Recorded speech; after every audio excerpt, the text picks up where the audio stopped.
Wonderful. Good morning. Thank you, Mr. President, for the opening remarks. I welcome everybody who is watching us, hearing us today, and with us today during this presentation and discussion. I'm very pleased to have you all as our guests, and this is the first time that our chamber has such a webinar, including all our distinguished guests today, but also the audience from all over the world, the Arabic sides, the European, and also from America, North and South America, and Asian countries as well. We will start today by the presentation of our distinguished panelists, and then later on we will have time for receiving your questions and try to answer them.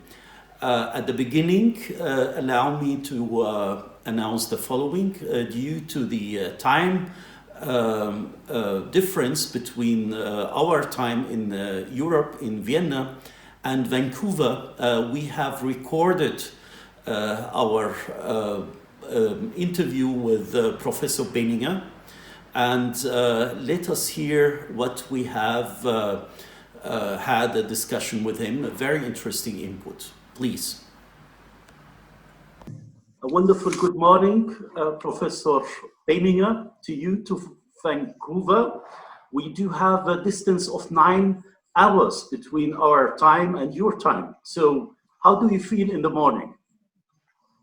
Good morning from Vancouver. I feel good, actually at my house on Vancouver Island. So I can see the ocean and the birds are singing, so I'm okay. Thank you so much. Okay. Professor Penninger, the business community would like to have a very objective, updated information and far from political influences. And this is the reason why we are very pleased to have you with us today in this webinar. And you are one of the renowned scientists and leading geneticist and molecular immunologist. We are very happy to have an Austrian scientist sitting now in Vancouver in Canada, talking about the last updates about Corona 2, which is COVID-19. We know that you were heavily engaged 2003 in Toronto in SARS and the research on SARS and also the medication of SARS, and you have created or innovated medication against SARS. My question to you, why is COVID-19 virus so dangerous? Indeed, actually in 1998, I co-discovered ACE2, angiotensin converting enzyme number 2, which now turned out to be the entry gate of the COVID-19 virus. And back in the days, 2003, actually the first epidemic of the SARS virus hit the world. And I was in Toronto, and we actually figured out why this virus became a killer virus. And the same is true for the virus which is causing the disease we call COVID-19. So actually what happens is the virus uses the protein, which I co-discovered, ACE2, to bind to because it needs to infect our cells. So it's basically the gateway, the door to enter our body. So, and we also proved at this time, no ACE2, no infection. So ACE2 is really at the center stage of COVID-19 and in the days back then in the SARS infection. So also turns out ACE2 protects against lung injury and also protects against injury of many other tissues like kidney, the blood vessels, the heart, the liver, the intestine. And so this is why we believe, and there's now this huge literature out there, why these viruses became killer viruses, because they actually use ACE2 to enter our body, but at the same time, they actually take the door with them to bring it inside the house, but the door protects us from tissue injury and injury of organs.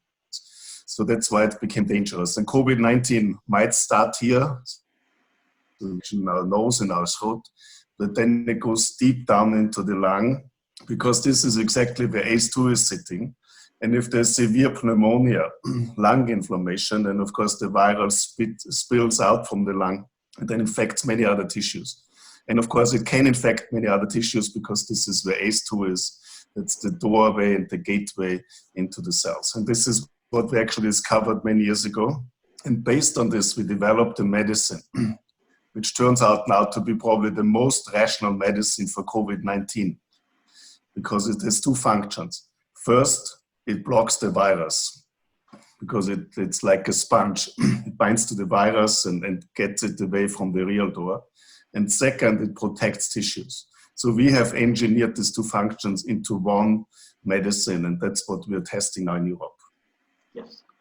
A question to you: do you believe the transition between animal to human being is a new story of Corona 2, COVID-19, or could it be elder? Do we have any knowledge about that?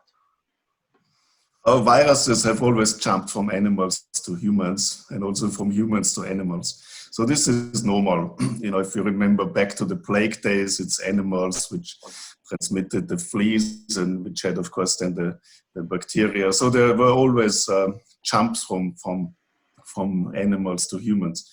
If you actually go back to the old days of the Habsburg Empire, it's quite interesting. Actually, they were always quarantined 2 weeks. If there's somebody come into the country, that to actually stay 2 weeks at the borders. So this always happened. Somehow in our modern time with modern medicine and antibiotics, and of course, with all hygiene, we kind of forgot about this. So this has always happened. It has happened now in a pandemic, which of course probably the worst which happens in our lifetimes. And it will happen in the future. There are many more viruses out there which can do this. Also many more viruses which can actually use ACE2 to enter our body.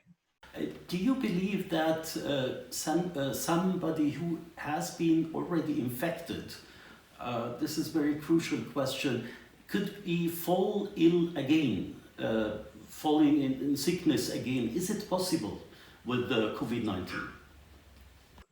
Yeah, this is a critical question, because there are all these cases in South Korea first, and also many cases in China, that people had recovered from COVID-19, and even 70 days after recovery, they found the virus again.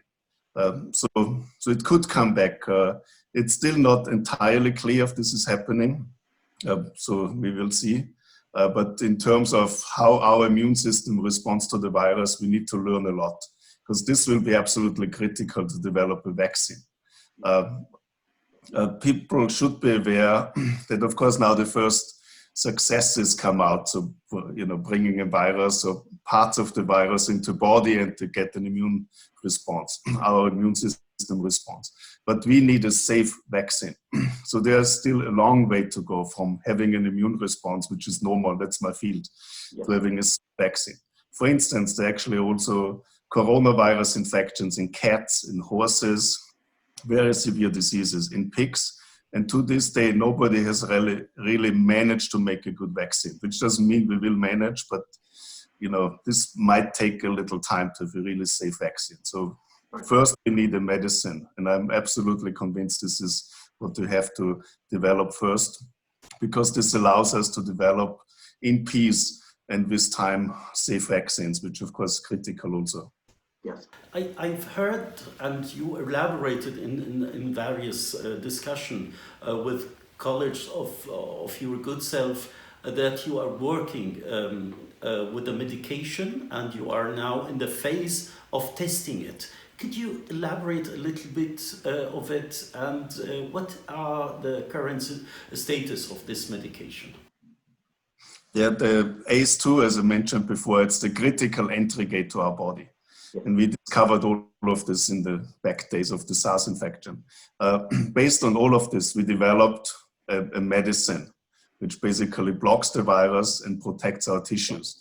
And this medicine is now in phase 2 clinical studies in Europe, in various countries. It's a placebo-controlled, double-blinded study. And that's very important because many studies, like what we just heard about chloroquine, there are 90,000 people treated with chloroquine, and now it comes out it actually doesn't work.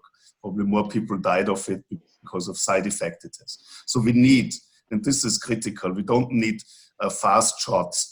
And and maybe I'm a little too critical, but I think the WHO should take a little more leadership to develop medicines which make real sense instead of doing fast shots. And that's why we do a very clean placebo-controlled study, because we study is the fundamental principle. So we believe our drug is probably the most rational drug against COVID-19, but we have to test it. All science tells us, all biology tells us it should work, but we don't know if it works. So that's why we need to do this careful clinical studies, because at the end of the day, for the sake of the patient, and of course the sake of our economy, we need to know it works, but it doesn't work. Yes. Yes. And you said you are in the testing phase and you are trying to have a lot of sick people and applying this. How many persons are included in this test, and is it only in Europe or Canada, or where is those tests are taking places? In several regions in this world? Yeah, the drug is developed by a company I started many years ago, which is in Vienna, called Apeiron Biologics. The testing is now in 200 patients with severe COVID-19. So 100 get standard of care, 100 get our medicine. And the testing at the moment is in Austria and Germany, in Denmark and United Kingdom. And we're trying to look into other territories. So we're talking to Russia, for instance, we're talking to the FDA, we're talking to the US.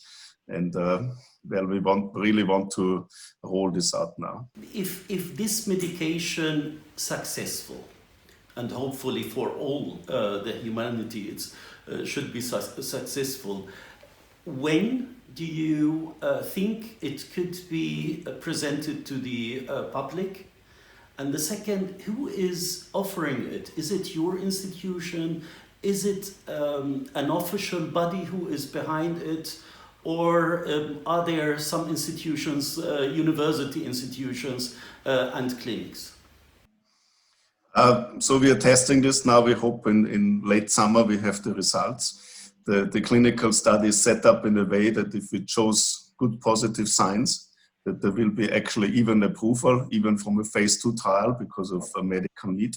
That's also a reason why we had to set it up the way we did, because otherwise the European Medical Association would not get us approval. So if this works, we might even have the end of the year approval of the drug, which of course then can be used for the rest of the world.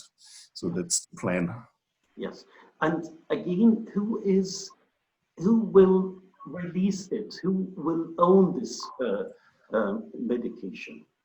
The drug is based on my research. It was a patent back at the University of Toronto, but the drug is 200% owned by this biotech company in Vienna called Apeiron Biologics, and they're developing it. How about the reproduction possibility of this medication? Are there possibilities to spread it all over the world in a very short time? We are trying to scale up production. It's a biologic, so it's not that easy, but of course, if it works, I'm sure we can find a way to do this.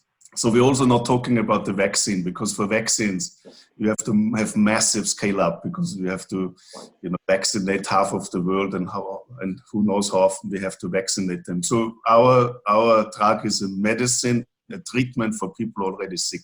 So of course, you don't have to treat the whole planet, but it's a limited number of people. So that's why we believe it could scale it up to the numbers needed. Yes. My question to you is, do you think that by October, end of this year, something will be there as medication? I'm sorry to be very precise in the time. Absolutely, we hope so. But I have to also say there are other good approaches from other people. So I'm convinced that end of the year, there will be, of course, we hope our medicine is part of this, but there will be 3-4 drugs which make a real difference. And I think this will be, of course, of huge help because it will calm down the world economy, because knowing we might get infected, but there are effective drugs out there, I think, of course, will just stem the whole storm, the whole pandemic, and this will make a big difference. And concerning the vaccines, I heard you saying that the earliest possible time for vaccine will be end of 2021-22, something like that. Is it a real it's a real time could be achieved for a vaccine? Is it possible? Normally, vaccine development takes at least 10 years. For many diseases, we still to this day have no vaccines. HIV, for instance, other diseases which affect millions of people, we still don't have vaccines. So to develop a vaccine is not that simple. Having said this, there are at least now 100 companies which try to develop vaccines all over the planet. The first human tests have started already. I think last week, even the first data have been presented that if you inject vaccine in humans, there's an immune response. But again, we need safe vaccines. The reason for safe vaccines is because sometimes a vaccine can backfire. You can actually prime a body. So I get an immune response and then the virus comes and actually I respond worse and get more sick. So that's why these vaccines need to be tested carefully because nothing worse than a vaccine which backfires. That's why the timelines, even if everything works amazingly well and the global community gets together with lots of money and lots of brain power and technology power, it will take a while. So, mid next year, end of next year, we hope to have something. And then, of course, this needs to be rolled out, right? And that's, of course, also might be a very political decision. Who gets the vaccine first? If the Chinese make the vaccine, obviously they will probably give it first to their own people. If the US makes the vaccine, the same. So I think that's also an important consideration for the race. And in that sense, it would be actually good if there's some world body stepping in and, coordinating this. Because at the end of the day, we're all human beings and everybody of us is forced to get vaccines and get treatments, not because you live in a particular country. Professor, I have one last question. On your personal level, if I may raise this question, do you think that the business community should push in ending the shutdown to open up and to carry off the process, the economical process? And what do you think about the current situation?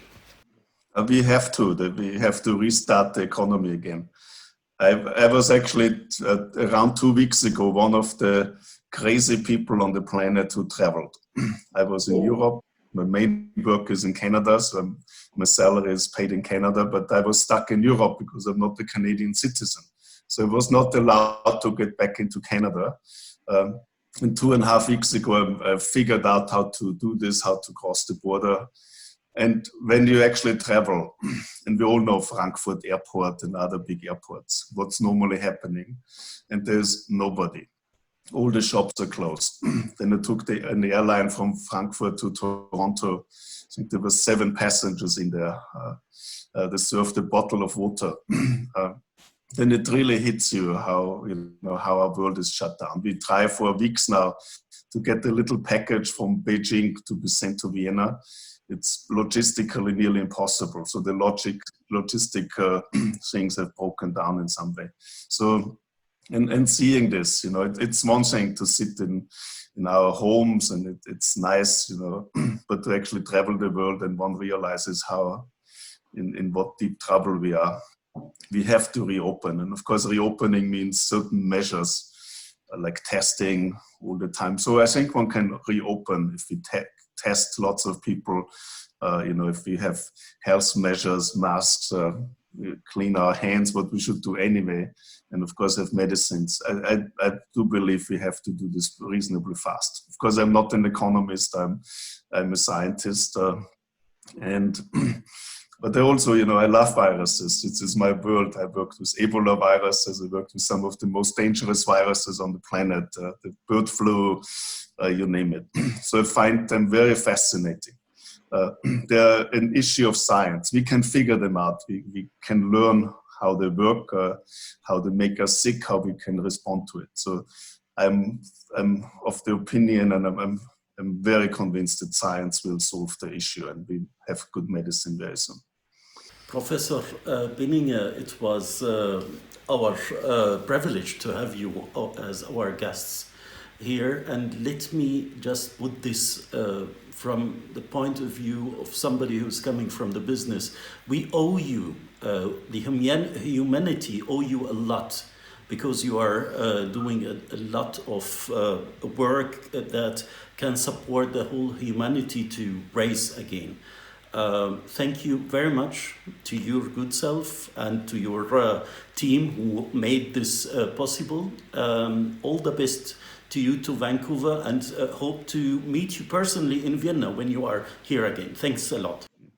Thank you. And maybe I can make some final words to a community, which is actually a great pleasure to talk to all of you. Even a year ago, when I talked to people and asked them, to finance initiatives to fight viruses, and because we have great technologies in science to figure them out, everybody acknowledged this might be something of importance, but nobody really invested or put the real money out. So what I would really wish that we as a world, as a financial community, get together and also, finance, have pots of money for scientific projects, which maybe are not of direct benefit immediately, but might benefit the whole planet down the road. So COVID-19 showed us how important this is. Because if we don't do this, the whole world breaks down. And then we realize how a little virus can completely change our lives and, of course, our economies. And so in this way, it might be nice that besides, doing the usual, to also, bring together communities where we actually together invest in something which can help us down the road and, of course, protect our children.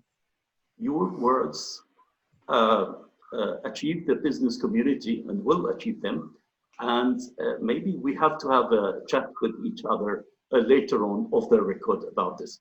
Thanks a lot. Okay. Thank you very much, Professor Penninger. Thank you.